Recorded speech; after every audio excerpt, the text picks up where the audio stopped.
Good morning. I want to begin by thanking the committee for the opportunity to address what I consider to be one of the most consequential economic developments we have witnessed in North American trade relations in the modern era. What we are discussing today is not simply a diplomatic disagreement between two neighboring nations.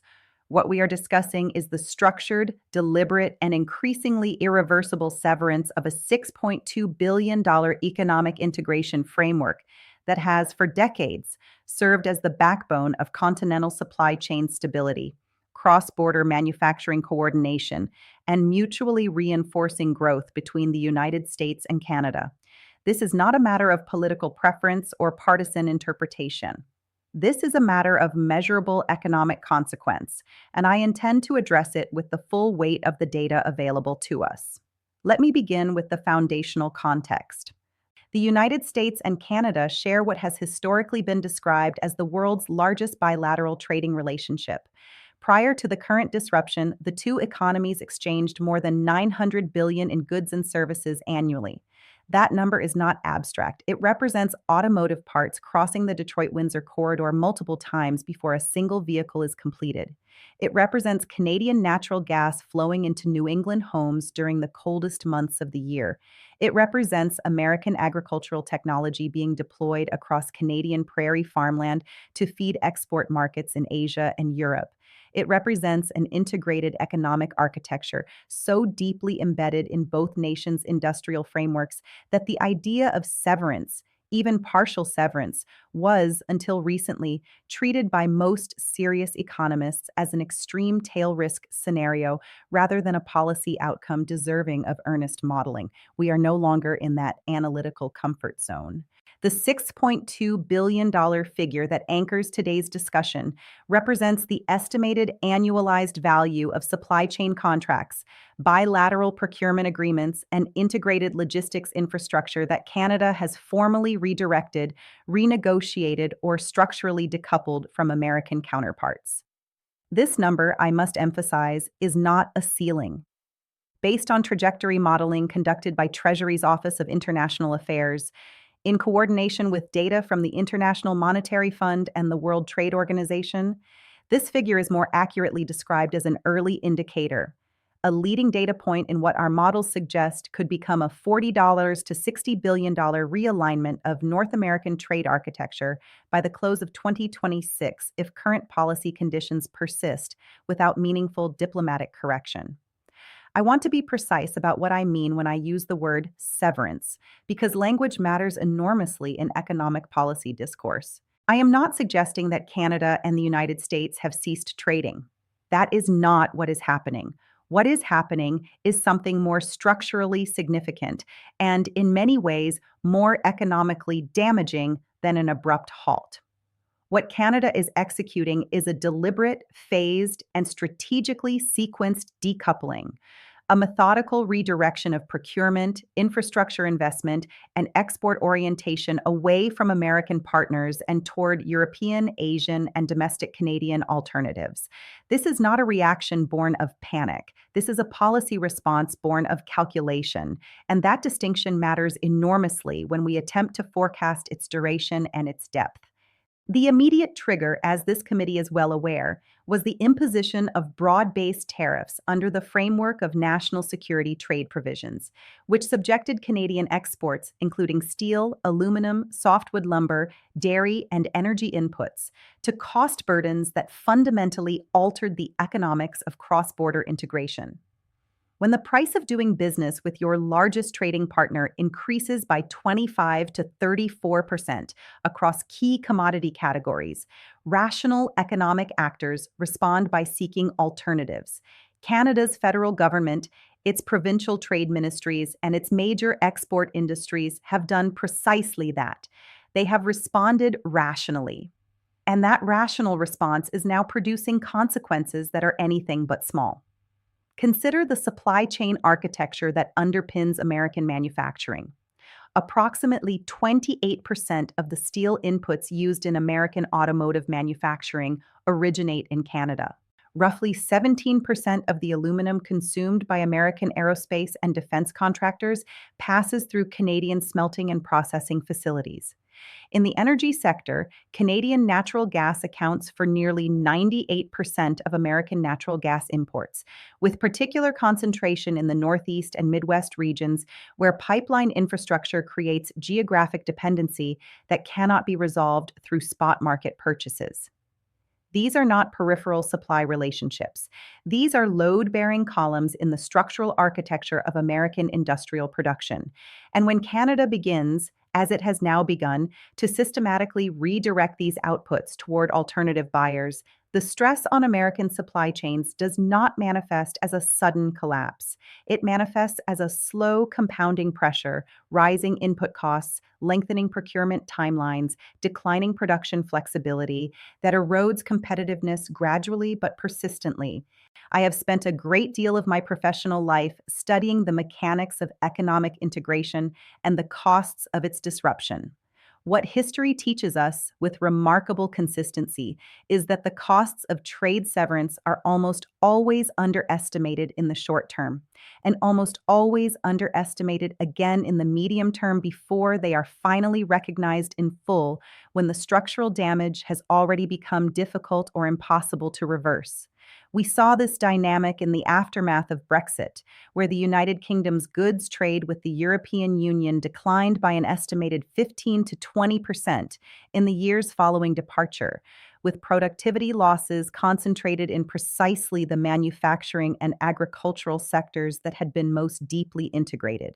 We saw echoes of this dynamic in the restructuring of global semiconductor supply chains, following the imposition of export controls in 2022 and 2023, where the costs of decoupling revealed themselves not in the first quarter or the second quarter, but across a multi-year horizon that permanently altered the competitive landscape.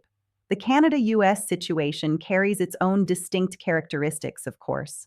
The geographic proximity, the shared legal and regulatory frameworks, and the deep cultural and institutional ties between the two nations create both mitigating factors and complicating ones. On one hand, the friction costs of redirecting Canadian supply away from American buyers are higher than they would be in a more geographically distributed trade relationship, which creates a natural economic incentive for eventual re-engagement. On the other hand, the very depth of prior integration means that the political and institutional decisions required to sever these ties carry a weight of deliberate intent that makes reversal more costly, both economically and diplomatically, than the initial severance itself.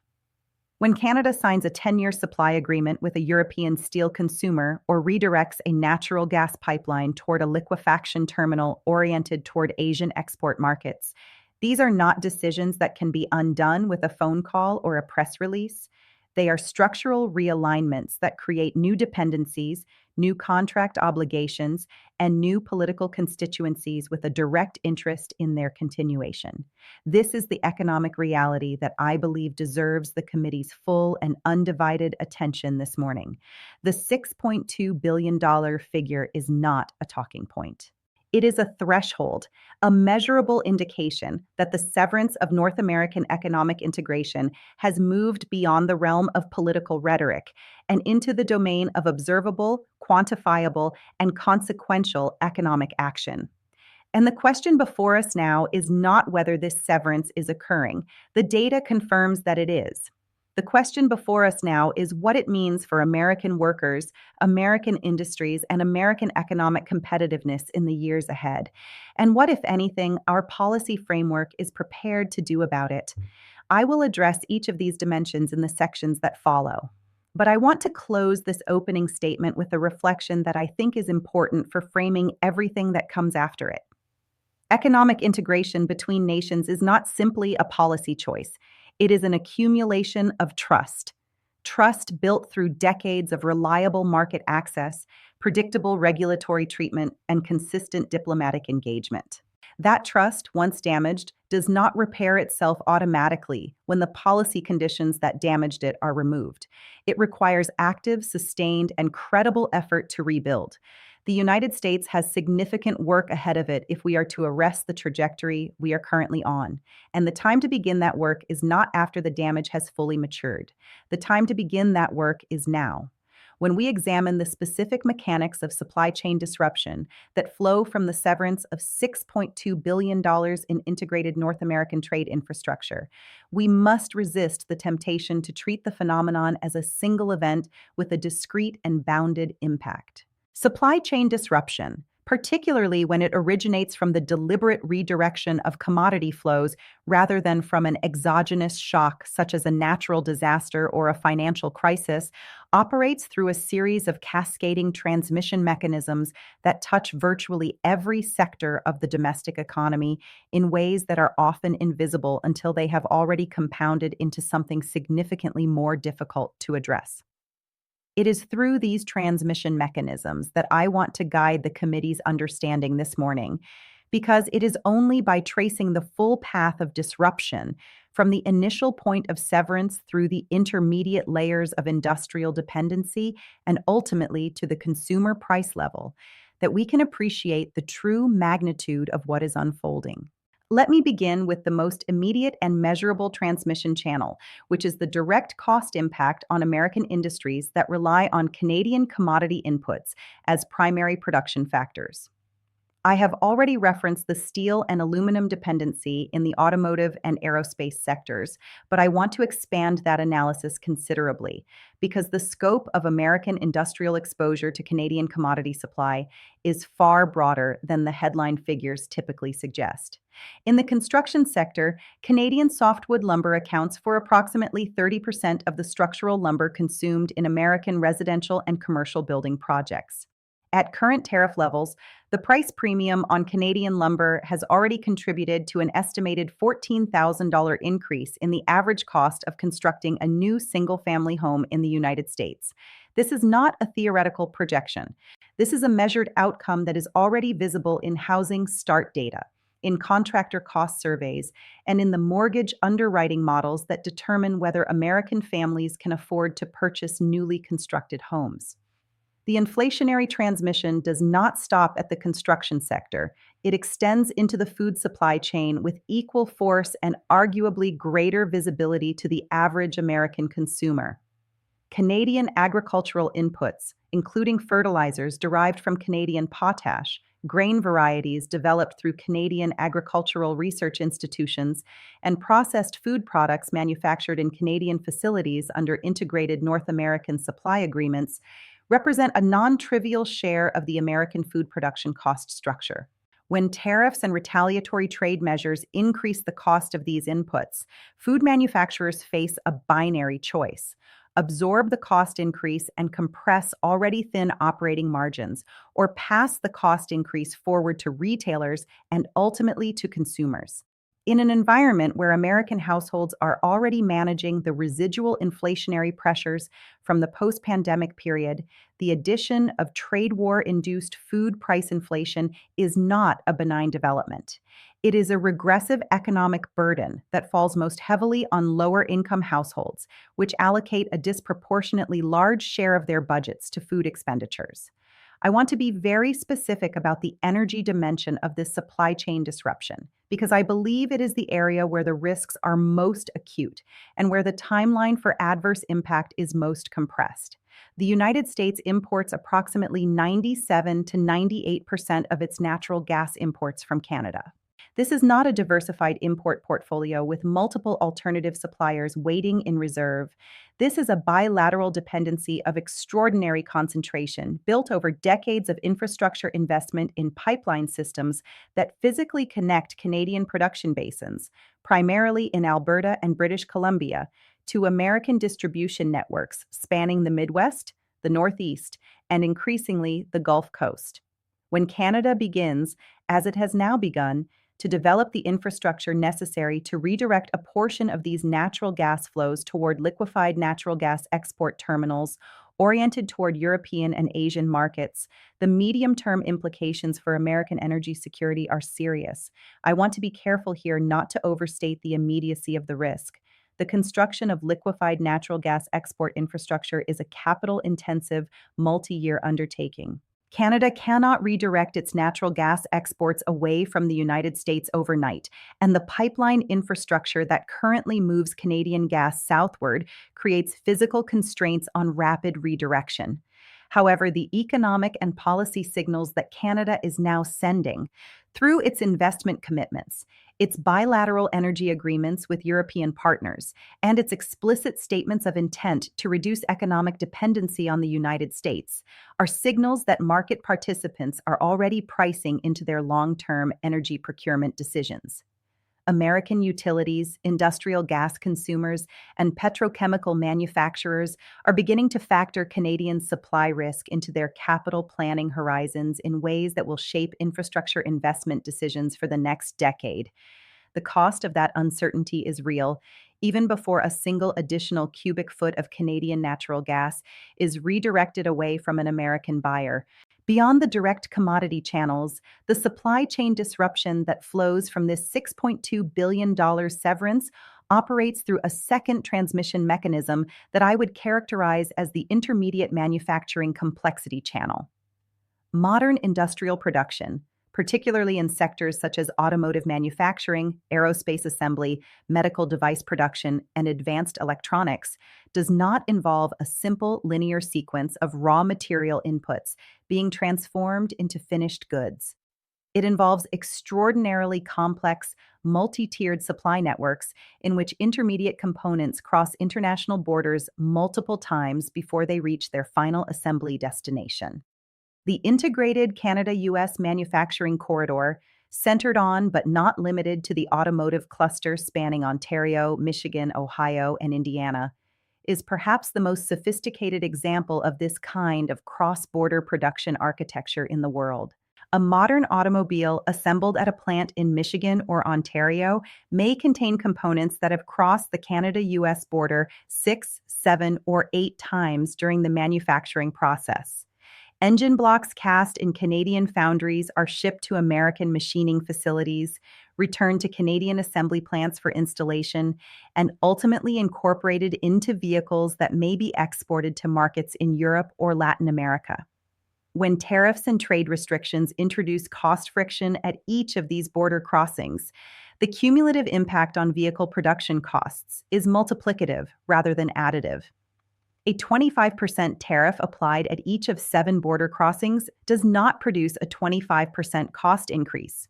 It produces a cost structure that is fundamentally incompatible with competitive automotive manufacturing, and it creates powerful incentives for manufacturers to restructure their supply chains in ways that eliminate border crossings entirely, either by consolidating production on one side of the border or by relocating it to third countries where the trade policy environment is more stable and predictable. This restructuring is already underway. Several major automotive manufacturers have publicly indicated their intention to reduce their reliance on cross-border supply chains in response to the current trade environment. These are not idle statements. They are the precursors to capital investment decisions. Decisions about where to build the next assembly plant, where to source the next generation of battery components, where to locate the engineering and design functions that will define the vehicles of the 2030s. Once those decisions are made and the capital is committed, they create path dependencies that persist for 15 to 20 years. The window during which American manufacturing can retain its position at the center of North American automotive production is not indefinitely open. It is a window that is closing incrementally but measurably with each passing quarter of unresolved trade conflict. The third transmission mechanism through which supply chain disruption manifests is what I would describe as the logistics and infrastructure degradation channel.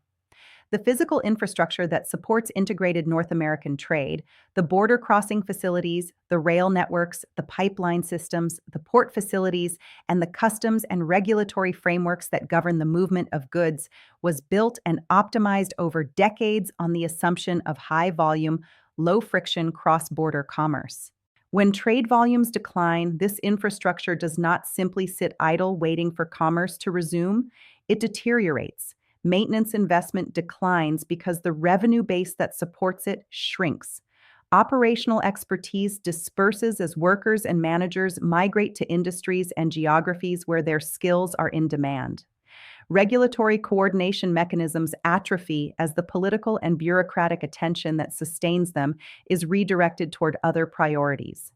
The degradation of trade infrastructure is one of the most insidious and underappreciated costs of prolonged trade conflict, precisely because it is largely invisible until it becomes an obstacle to recovery.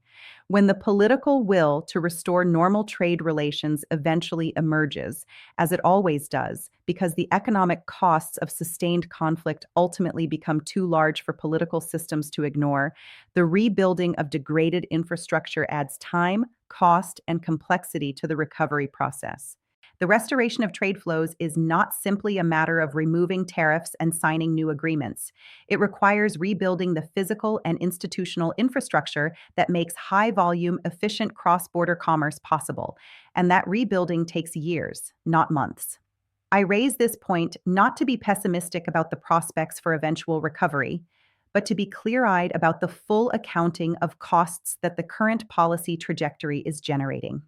When we speak of the $6.2 billion severance figure, we are speaking of the visible, measurable tip of an economic iceberg, whose full dimensions extend well below the surface of what current data can directly observe.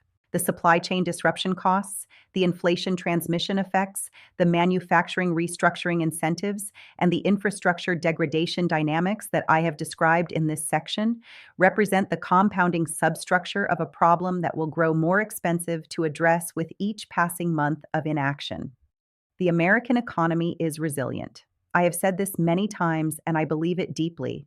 Our labor markets are flexible, our financial system is well capitalized, our technological capabilities are world leading, and our institutional frameworks, though tested, remain fundamentally sound.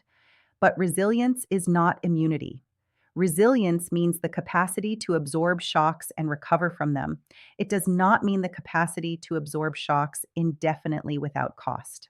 The supply chain disruption that is flowing from the severance of North American trade integration is a shock that our resilience can manage, but only if we respond to it with the analytical seriousness and the policy urgency that its scale demands. I am here today because I believe that urgency is warranted, and I intend to make that case as clearly and as completely as the data allows.